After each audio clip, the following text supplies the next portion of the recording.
एक के बाद एक इतला आ रही है मेरे सामने बैठे बैठे।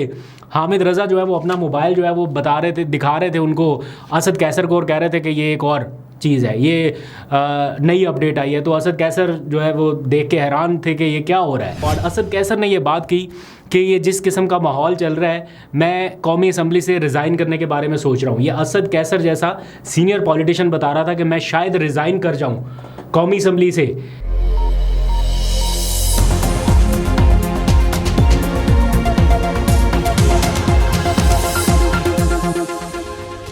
बिस्मिल्लाहिर्रहमानिर्रहीम, अस्सलाम वालेकुम। पाकिस्तान और दुनिया भर में देखने और सुनने वालों को अब्दुल कादिर का सलाम। बैक ब्रेकिंग डे अभी तक कंटिन्यू है। Back to back meetings, back to back recent happenings के बाद लग रहा था कि ये दिन कंक्लूड हो रहा है पीटीआई और मौलाना फजलुर रहमान की रीसेंट मुलाकात के बाद। लेकिन अभी जब मैं आपसे बात कर रहा हूँ तो रात गए एक और अहम मुलाकात भी जारी है। बिलावल भुट्टो और उनके कुछ साथी मौलाना फजलुर रहमान की रिहाइशगाह पहुँच चुके हैं। जब मैं आपसे बात कर रहा हूँ 2 बजने वाले हैं रात के, लेकिन अभी तक ये मुलाकातें जारी हैं। मौलाना ने रिटेलिएट कर दिया है। पहले तो थोड़ा आहिस्ता आहिस्ता नर्म लहजे में किया, लेकिन अब उनके लहजे में जो सख्ती देखी गई है, अभी जो हालिया प्रेस कॉन्फ्रेंस अब से कुछ देर पहले उन्होंने की है, उसके बाद मैं अपनी टाइमलाइन के ऊपर देख रहा हूँ और मौलाना के बारे में जो जो कुछ कहा जा रहा है, मतलब वो जो उनका एक नगमा है मशहूर, सबका दिल और सबकी जान, मौलाना फजलुर रहमान जमीयत की आन और शान, ये सारा कुछ इस टाइम चल रहा है। और रियल मानों में एप्रिसिएशन बनती है, क्योंकि मौलाना ने जो स्टैंड लिया अभी तक,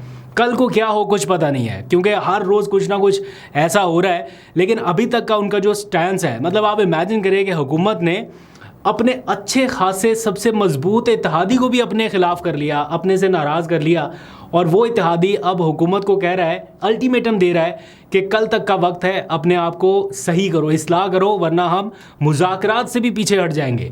तो अब से कुछ देर पहले जो मौलाना ने प्रेस कॉन्फ्रेंस की है, वो पूरा खुलासा है कि इस टाइम क्या माहौल है, किस किस्म का माहौल है। मैं आपको बड़ा क्लियर बता रहा हूँ। मैं आज पूरा दिन पार्लियामेंट से मौलाना से पीटीआई के केपी के हाउस में प्रेस कॉन्फ्रेंस, ये सारी चीज़ें कवर करते करते यहाँ पर आ रहा हूँ। मैं आपको बता रहा हूँ कि इस टाइम भी इस्लामाबाद में जो सिचुएशन है, सिक्योरिटी वाइज जो मामलात हैं, वो अनयूजुअल है। अब सारी चीज़ें नॉर्मल नहीं हैं। ऐसा लग रहा है कि कुछ ना कुछ हुकूमत प्लान कर रही है, और मौलाना पीछे हट भी गए तो कहीं हुकूमत का इरादा मौलाना के बगैर भी ये तरामीम पास कराने का तो नहीं है। ये जिस तरह की ज़ोर ज़बरदस्ती इस टाइम चल रही है, जो माहौल इस टाइम नज़र आ रहा है, रोते हुए अराकीन को हम पार्लियामान में देख रहे हैं, और जिस किस्म से सारी सिचुएशन है, उसको देख के लग रहा है कि हुकूमत कल पूरा ज़ोर लगाएगी, कुछ भी कर सकती है, और उनका पूरा मूड भी लग रहा है। जिस तरह मौलाना को भी नाराज़ कर दिया, तो अब हुकूमत के पास वो कहते हैं ना, गुनाहे बेलज़्ज़त वाला, वो वाला मामला है। अब इतना कुछ कर भी लिया तो क्या अब ऐसा गुनाह करना है जिसकी कोई लज्जत ही नहीं है, या अब सोच लिया गुनाह करने का तो अब भरपूर तरीके से करना है। ये चीज़ें हैं जो इस वक्त शहर इक़्तिदार में डिस्कस हो रही है। आज पूरा दिन पार्लियामेंट हाउस में रहा, वहाँ पर पीटीआई के लोगों से भी मिला, और पीटीआई के लोगों के जो बुझे हुए चेहरे थे और जो बॉडी लैंग्वेज थी, वो मैंने पहले के व्लॉग में आपको बताया कि किस तरह से वो डिप्रेस थे कि उनके अराकीन के साथ क्या हो रहा है। एक के बाद एक इतला आ रही है मेरे सामने बैठे बैठे। हामिद रज़ा जो है वो अपना मोबाइल जो है वो बता रहे थे, दिखा रहे थे उनको असद कैसर को, और कह रहे थे कि ये एक और चीज़ है, ये नई अपडेट आई है। तो असद कैसर जो है वो देख के हैरान थे कि ये क्या हो रहा है। और उसके बाद इवन हमसे गुफ्तगू करते हुए of the record Asad Qaiser ने ये बात की कि ये जिस किस्म का माहौल चल रहा है, मैं कौमी असम्बली से रिज़ाइन करने के बारे में सोच रहा हूँ। ये असद कैसर जैसा सीनियर पॉलिटिशियन बता रहा था कि मैं शायद रिज़ाइन कर जाऊँ कौमी असम्बली से। और अभी थोड़ी देर पहले हामिद रज़ा साहब मिले, वो कह रहे हैं कि जो लोग हार गए, कौमी असम्बली का इलेक्शन हार गए, वो ज़्यादा सुकून में हैं, वो रिलैक्स बैठे हुए हैं बनिस्बत उन लोगों के जो इलेक्शन जीत गए। जो जीते हुए हैं वो कोई किस कोने में बैठा हुआ है, कोई किस कोने में बैठा, कोई दर बदर है, किसी का घर गिराया जा रहा है, किसी का कारोबार तबाह है, ये सिचुएशन है। खैर, coming back to the point, अभी कुछ देर पहले पीटीआई और मौलाना की जो मुलाकात हुई, उसके बाद जो पीटीआई की बॉडी लैंग्वेज है, वो आप ज़रा देखिए। इन विजुअल्स में आपको अंदाज़ा होगा कि पीटीआई कितनी पुरएतमाद दिखाई दी है।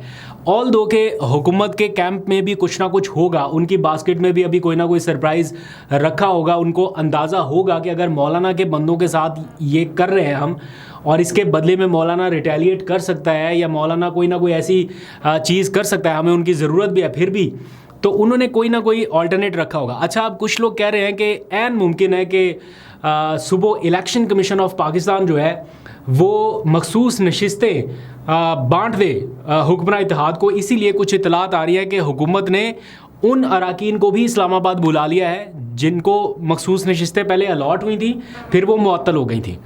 अगर उनको बुलाया गया है, ये मेरी खबर नहीं है, मेरे पास ये कोई मालूमात नहीं है मुस्तनद, चूँकि मैं इन चीज़ों को कवर नहीं करता हुकूमती मामलात को, लेकिन ये रिपोर्ट हो रहा है मुस्तनद ज़राए की जानिब से, कुछ लोग इसको सोशल मीडिया के ऊपर भी रिपोर्ट कर रहे हैं। तो अगर ऐसा है, उन लोगों को बुलाया जा रहा है और election commission at 11th hour ये डिसीजन कर लेता है आइनी तरामीम की राह हमवार करने के लिए कि वो मखसूस नशिस्तें दे देता है, तो ये तो होगा सिर्फ कौमी असम्बली में। कौमी असम्बली की मखसूस नशिस्तें ना, सेनेट के 8 अराकीन, मौलाना के जो 8 अराकीन हैं वो कैसे पूरे होंगे। अब उनमें से बताया जा रहा है, मौलाना ने ये कहा कि उनका एक बंदा जो है वो गायब हो चुका और उसकी फैमिली के लोग उसके घर बैठे हुए हैं मौलाना के अभी तक। तो ये बड़ी अलार्मिंग सिचुएशन है। पीटीआई के 3 लोगों से राब्ता मुनक़ता हो गया। डॉक्टर सेनेटर ज़रका जो कल तक हमें अपने ट्विटर के लिंक्स भेज रही थी, आज मैंने उनको राब्ता करने की कोशिश की, उनका मैं चाह रहा था कि इंटरव्यू रिकॉर्ड करूं, मैंने उनको मैसेज छोड़ा, अभी तक डिलीवर नहीं हुआ। दैट मीन्स कि उनके साथ राब्ते जो है वो मुनक़ता हो चुके हैं, पार्टी के भी हो चुके हैं, और इसका इजहार किया जा रहा है कि 3 लोग जो है उनसे राब्ता नहीं हो रहा, 2 सेनेटर से, 3 एमएनए से, ये 5 लोग टोटल बनते हैं। तो ओवरऑल 8 सेनेटर्स चाहिए। तो अब मौलाना के सेनेटर्स के ऊपर पूरी गेम डिपेंड कर रही है। अगर तो मौलाना ने स्टैंड कर लिया और जिस तरह से उन्होंने हुकूमत को कहा कि कल तक इस्लाह कर लें वरना मुज़ाकरात का रास्ता रोक दिया जाएगा, और पीटीआई के रवैये की उन्होंने तारीफ़ की। अच्छा, यहाँ पर एक और बात भी है, बड़ी समझने की बात है कि बड़े अच्छे वक्त में मौलाना और पीटीआई के दरमियान राब्ते बहाल हुए, मौलाना और पीटीआई के दरमियान चीज़ें मुस्बत सिमत में चलीं और अब इनका वर्किंग रिलेशन बहुत बेहतर हो गया। लेट्स सपोज अगर मौलाना और पीटीआई के दरमियान वो सर्द महरी जो है वो बरकरार रहती, कोई इनके साथ बातचीत ना होती जैसा पहले था कुछ महीनों पहले, तो अभी हो सकता है कि मौलाना जो है वो हुकूमत का साथ दे देते, शायद दे देते। लेकिन अभी पीटीआई की बैकिंग के वजह से वो खड़े हुए हैं। ठीक है, उनका अपना असूली स्टैंड ज़रूर होगा, ऐसा नहीं है कि सिर्फ पीटीआई की बैकिंग है, उनका असूली स्टैंड भी है, लेकिन जो मॉरल इखलाकी सपोर्ट उनको पीटीआई के असूली मौक़िफ़ की वजह से मिली, आप लोगों की वजह से मिली, ये जो लोग उनको इतना अप्रिशिएट कर रहे हैं एकदम से, इनकी वजह से मिली, इसने उनकी करेज ज़रूर बढ़ाई होगी। तो इस टाइम जो है वो हुकूमत के साथ उनका ख़ास तौर पर मुस्लिम लीग नून के साथ मामला बहुत ख़राब है। हालांकि एक दिन पहले उनकी नशिस्त हुई मुस्लिम लीग नून की रायगढ़ में, पूरे सारे बड़े जो है वो बैठे, और अभी मौलाना फिर वो वही वाली उन्होंने बात कर दी कि हुकूमती मुसवदा कल भी मुस्तरद था, आज भी मुस्तरद है। क्यों? क्योंकि उसमें मिलिट्री ट्रायल है। क्यों? क्योंकि उसमें आर्टिकल 63A को रिवर्स किया जा रहा है। उसमें जो जुडिशल पैकेज है उसमें चीफ जस्टिस ऑफ पाकिस्तान से इख्तियार वापस लिया जा रहा है तौहीन अदालत की कार्रवाई का, उनसे इख्तियार वापस लिया जा रहा है सो मोटर नोटिस लेने का। तो अगर तौहीन अदालत की कार्रवाई का इख्तियार वापस ले लिया गया तो इलेक्शन कमीशन कल मखसूस नशिस्तें जारी कर दे, आइनी तरामीम हो जाए, और इलेक्शन कमीशन सुप्रीम कोर्ट के फैसले के ऊपर अमल दरामद ना करके भी तौहीन अदालत की कार्रवाई का मुर्तकब ही नहीं होगा। तो दैट मीन्स कि कल को कोई अदालत का फैसला ना माने तो तौहीन अदालत की कार्रवाई होगी नहीं, जो जिसका दिल आए वो करे। तो इस टाइम ये सिचुएशन है। बहरहाल मौलाना ने रिटेलिएट किया है, उन्होंने स्टैंड लिया है, और इस वक्त पूरी पीटीआई उनके साथ खड़ी है।